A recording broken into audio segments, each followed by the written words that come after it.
Você está ouvindo o ABC Cast, o podcast do ABC. Informação, inovação e conexão com a região metropolitana de São Paulo. ABC Cast, conectando você com informação de qualidade. Fala, pessoal do ABC e toda a região metropolitana de São Paulo. Tá começando agora mais um ABC Cast, o podcast oficial do portal ABC do ABC, que deixa você por dentro de tudo que tá rolando, seja aqui no ABC, em São Paulo, no Brasil ou no mundo. E hoje é terça-feira, dia 28 de abril, e como sempre a notícia não para. E para conduzir aqui essa conversa tem eu, Suzana Rezende, e divido aqui os mix, as bancadas e as opiniões com ele, João Pedro Melo. Fala, JP! Hello, Su! Olá, pessoal! Uma ótima terça-feira! E atenção, motorista, porque tem suspensão no pedágio com um freio de 3 milhões de multas no Free Flow e novos prazos para quem precisar pagar. Então, por aqui, tu já sabe como funciona. É informação direta, contexto e análise para deixar o cenário muito mais nítido. Então, bora ajustar o volume do café e do fone, porque o ABCcast já está começando.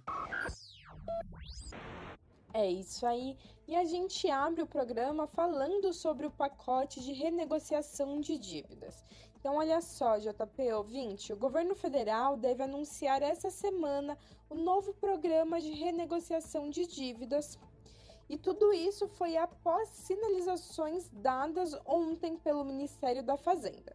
A expectativa em Brasília é que o presidente Lula formalize ainda hoje o pacote que promete descontos agressivos e uma nova estrutura de crédito, desenhada para retirar milhões de brasileiros da lista de inadimplentes e devolver o poder de compra às famílias de baixa renda. Pois é, Su. O secretário executivo da Fazenda, Dario Durigan, confirmou que o plano foi desenhado para atingir o coração do endividamento das famílias de baixa renda. O foco está em débitos que variam de 90 dias até 2 anos de atraso, com o governo prevendo que, em casos mais críticos, os descontos nos juros e multas podem chegar a 90% no valor total da dívida. E o programa será voltado para quem recebe até 5 salários mínimos e prioriza as chamadas dívidas de consumo, como faturas de cartão de crédito, contas de energia ou água. A estratégia é utilizar o Fundo Garantidor de Operações como um lastro de segurança para as instituições financeiras, permitindo que elas ofereçam condições de parcelamento em até 48 meses com taxas de juros bem reduzidas. Outro ponto central desse pacote é o uso do FGTS como ferramenta de liquidação, onde o recurso sai direto do fundo para o banco, sem passar pela conta do trabalhador. A medida visa destravar o consumo das famílias e sanear os balanços dos bancos, injetando uma liquidez que pode chegar a 100 bilhões de reais no sistema financeiro nacional até o final do ano. Isso, o desenrola é o balão de oxigênio de quem já estava entregando os pontos para os juros. Mas o cilindro é controlado com rédea curta por Brasília. O Durigan deu a letra ontem. O desconto de 90% é para o banco não ficar no prejuízo total e o governo dizer que limpou o nome do povo. É bom. A gente vai usar o FGTS e é uma boa iniciativa, mas a trava que impede o dinheiro de ver a luz do dia na mão do cidadão é um lembrete que a gente deve se atentar nesse baile financeiro, porque a confiança às vezes até pode nos faltar. Mas é um recomeço importante e necessário, porque nessa rota de consumo, enquanto o crédito for a única muleta da economia, a gente pode continuar renegociando o passado em vez de conseguir investir no nosso futuro.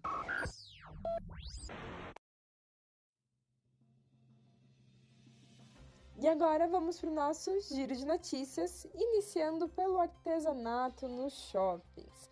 Santo André abriu nesta terça-feira as inscrições para o programa Mãos e Mentes Paulistanas, que vai oferecer 180 vagas para que artesãos da nossa região explorem e vendam seus produtos em shoppings e centros universitários da capital e do ABC. O objetivo é dar visibilidade aos pequenos produtores, oferecendo espaços de grande circulação para que eles possam profissionalizar o negócio e aumentar o faturamento agora nesse primeiro semestre. Campanha do Agasalho de 2026. Em São Bernardo, o clima de solidariedade já começou a esquentar com o lançamento oficial da campanha do agasalho desse ano. A prefeitura espalhou centenas de pontos de coleta por toda a cidade e incluiu a facilidade das doações via Pix para compra de cobertores novos. O foco desse ano é garantir que a distribuição seja feita de forma antecipada, chegando às famílias em situação de vulnerabilidade antes que as frentes frias mais rigorosas atinjam o ABC. E para a gente finalizar o nosso giro, vamos falar da UBS, a Unidade Básica de Saúde, que foi revitalizada lá em Diadema. Então, a Prefeitura de Diadema entregou hoje a revitalização completa da UBS do Jardim ABC. E a reforma incluiu a modernização das salas de vacina, novos consultórios odontológicos e a implementação do prontuário eletrônico. A iniciativa faz parte do plano de metas da Secretaria de Saúde para reduzir o tempo de espera nas consultas e melhorar a infraestrutura básica de atendimento nos bairros mais periféricos da cidade. E assim, a gente encerra o nosso giro de notícias de hoje com o artesanato ganhando as vitrines, a solidariedade ganhando as ruas e a saúde básica levando uma reforma.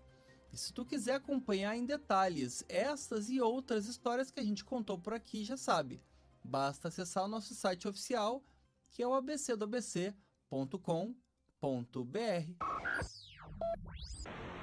É isso aí. Voltando agora para o noticiário, vamos falar da suspensão de multas no pedágio eletrônico. O Ministério dos Transportes anunciou nesta terça-feira, ou seja, hoje, uma medida de alívio para milhões de motoristas com a suspensão de mais de 3,3 milhões de multas aplicadas no sistema de pedágio eletrônico, o chamado Free Flow. A decisão vem acompanhada de um novo prazo de 90 dias para que os usuários com tarifas vencidas possam regularizar os pagamentos sem a incidência da penalidade por evasão de pedágio. Pois é, Su. E essa mudança não para por aí não, viu? O governo também decidiu estender o prazo oficial de pagamento de 15 para 30 dias, como tu disseste, para daqui para frente. E a ideia é reconhecer que o sistema ainda gera muita confusão e que o motorista brasileiro precisa de mais tempo para conseguir se adaptar a essa tecnologia que dispensa as cabines físicas, mas ainda acaba gerando multas automáticas para quem esquece de conferir o aplicativo. E de acordo com a ANTT, que é a Agência Nacional de Transportes Terrestres, essa medida tem um caráter educativo, já que a implementação do Free Flow em rodovias como a Rio Santos e a Dutra gerou um volume de infrações muito acima do esperado. Com a suspensão, os órgãos de trânsito buscam evitar a judicialização em massa, enquanto aprimoram a sinalização e as formas de notificação para que o condutor não seja pego de surpresa por uma dívida que ele nem sabia que existia. E na prática, os indicadores demonstram que o cronograma de implementação técnica do Free Flow avançou de forma descompassada em relação às campanhas de orientação ao usuário. E essa decisão da ANTT de suspender as autuações ocorre após o registro de um volume atípico de infrações nas rodovias federais. E o objetivo agora é a readequação da sinalização e dos canais de notificação, visando assegurar a plena compreensão dos procedimentos de pagamento por parte do condutor antes da retomada das sanções administrativas. Isso, olha só, o que o governo chama de medida educativa, na verdade é meio que um atestado de incompetência na hora de implementar esse tal de Free Flow. Eu e a minha família chegamos a ser pegos por esse sistema, olha só. foi uma baita dor de cabeça. Deixaram o sistema rodar e até bater na marca de 3 milhões de multas, para só então eles perceberem que o brasileiro não é adivinho e que a sinalização nas estradas é uma coxa de retalho. Suspender a multa agora é tentar apagar o incêndio com um copo d'água que depois de uma casa que já tinha sido queimada. É aquele tipo de modernidade com carimbo de cartório, sabe? A gente importa uma tecnologia de primeiro mundo, mas mantém a burocracia e a falta de clareza, que são uma marca registrada da nossa gestão do jeitinho. E no fim, o motorista ganha 30 dias para pagar, mas continua sendo responsável por caçar a conta da própria dívida num labirinto digital e, na prática, devia facilitar a vida e não criar um novo problema para o nosso café da manhã. Com certeza, JP disse tudo. E agora vamos falar sobre uma ameaça global e o luto brasileiro lá no Líbano. Já no cenário internacional, os olhos do mundo estão voltados novamente para o Oriente Médio, com 2 desdobramentos críticos nessa terça-feira. Enquanto os Estados Unidos analisam uma proposta diplomática para a reabertura do Estreito de Hormuz, via vital para o petróleo global, Donald Trump subiu o tom lá em Washington, afirmando que o regime do Irã está em pleno colapso sob a pressão das sanções e do isolamento econômico. Pois é, Su, e esse tabuleiro de xadrez tem reflexo direto aqui no nosso bolso, já que qualquer ameaça ao Estreito de Hormuz faz o preço do barril disparar, pressionando a inflação que a gente já discutiu. O Trump joga com a retórica da força, apostando que o asfixiamento financeiro de Teherã vai forçar uma rendição, mas o custo dessa queda de braço é uma instabilidade que mantém o mercado global de energia em constante estado de alerta. E a face mais cruel dessa instabilidade não está nos gráficos de preço e sim no solo. No Líbano, a fragilidade dos acordos de paz foi evidenciada pela morte trágica de uma família que tentava visitar a sua própria casa durante o que deveria ser um período de cessar-fogo. O ataque, que ignorou a pausa humanitária, reforça o quanto as tréguas dessa região são voláteis e como os civis continuam sendo as principais vítimas de uma guerra que não aceita pausas. E o fato é que enquanto as grandes potências debatem rotas comerciais e colapsos de regimes em salas com ar-condicionado, as famílias no Líbano morrem tentando recuperar o que restou de suas vidas em cessar-fogos de papel. Essa correlação é brutal. A mesma região que define o preço da gasolina na bomba é o palco de uma tragédia humanitária que prova, dia após dia, que a diplomacia das armas não tem compromisso com a vida, apenas com a tragédia. Pois é, JP. E ouvinte, é isso que a gente sempre vem dizendo e tá mais do que evidenciado agora, né? A guerra, ela afeta não só o mundo inteiro, mas também vidas inocentes. Pessoas que queriam apenas recuperar pertences, muitas vezes, queriam poder revisitar sua casa e suas memórias, sua história que está lá, acabam sendo pegas por essa tragédia, por um conflito que está sendo comandado por pessoas que não saem de seus escritórios. Essa é a geopolítica meio cínica. De um lado, Trump faz o marketing do colapso alheio para ganhar curtida e voto, tratando o Estreito de Hormuz como se fosse uma torneira de quintal. E do outro, famílias são pulverizadas no Líbano, porque acreditavam que cessar fogo significava de fato parar de dar tiro. E a gente discute o fluxo do petróleo e lucro das petroleiras, mas o fluxo de sangue, esse parece que a gente às vezes até esquece, né? Pelo menos essa galera. Mas oremos e seguimos. Isso aí. E agora é hora do nosso quadro Quem Disse Isso? Que é aquele momento que a gente sai do noticiário, mas não para de refletir, porque aqui a gente traz uma frase daquelas para anotar como inspiração, colocar na legenda da foto ou até mesmo dar de conselho para algum amigo, enquanto você tenta adivinhar quem é o autor ou a autora. Então, JP, conta pra gente qual que é a frase de hoje. E dentro da temática do programa de hoje, eu acho que a gente vai trazer um pensamento muito reflexivo, Su. E eu não vou dar spoiler, eu vou deixar que a frase diga por si mesmo. Então vamos lá. Em política, nada se perde e nada se transforma. Tudo se corrompe. Repetindo. Em política, nada se perde e nada se transforma. Tudo se corrompe. E é isso. Tem como adivinhar o dono ou a dona da frase de hoje? Ah, JP, eu acho que quem gosta aí de ciência política já sabe quem falou.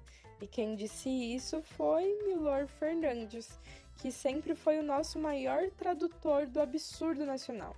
Ele usava essa frase para desconstruir a ideia de que as trocas de governo traziam mudanças reais na estrutura de poder. Para ele, o que mudava era apenas o rosto na cadeira, mas o mecanismo permanece intacto. É exatamente isso, Su. Ele sempre nos lembrou sobre a vigilância real e que a política é apenas um jogo de reciclagem de privilégio, né? É a física da conveniência aplicada à vida pública brasileira. E ele nunca dava ponto sem nó. Ele sacou cedo que a política não segue as leis da física, mas sim as leis da química orgânica. Nada se cria, tudo apodrece no caminho. Então, enquanto a gente se ilude achando que mudou o rumo da prosa, o mecanismo de Brasília lá atrás lubrifica todas as engrenagens e garante que o privilégio não vai sair do lugar. Tá bom. Não vamos ser tão pessimistas, mas vamos seguir isso. Vamos seguir firmes, porque a realidade de guichê tá fechada para balanço.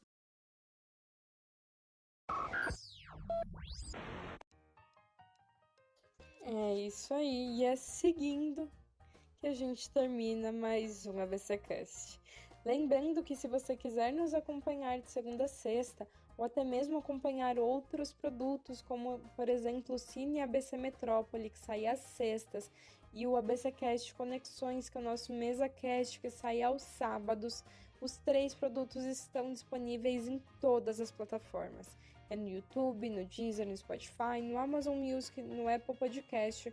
Basta você nos procurar e dar o play. E se esse episódio fez algum sentido para ti, compartilha com alguém que também gosta de se manter muito bem informado, sem enrolação. Então aproveita para seguir a gente lá pelo Instagram, que é o ABC do ABC _oficial, porque tu já tá mais do que avisado que a nossa conversa não termina por aqui. E é óbvio que se você gosta de se manter informado sobre qualquer assunto do esporte e a política, em qualquer horário, o nosso site ele não para. Acesse abcdoabc.com.br, que lá sempre tem notícias fresquinhas só para você. A gente agradece por você estar com a gente desse lado do fone. Amanhã a gente tá de volta com mais notícia, contexto e café, no mesmo compromisso de sempre. Então, tchau, tchau. Até a próxima. Tchau, tchau. Esse podcast é uma produção do portal ABC do ABC. Apresentação: Suzana Rezende e João Pedro Melo. Edição: Rodrigo Rodrigues. Roteiro: João Pedro Melo. Direção de conteúdo: Tiago Quirino. E direção geral: Alex Faria.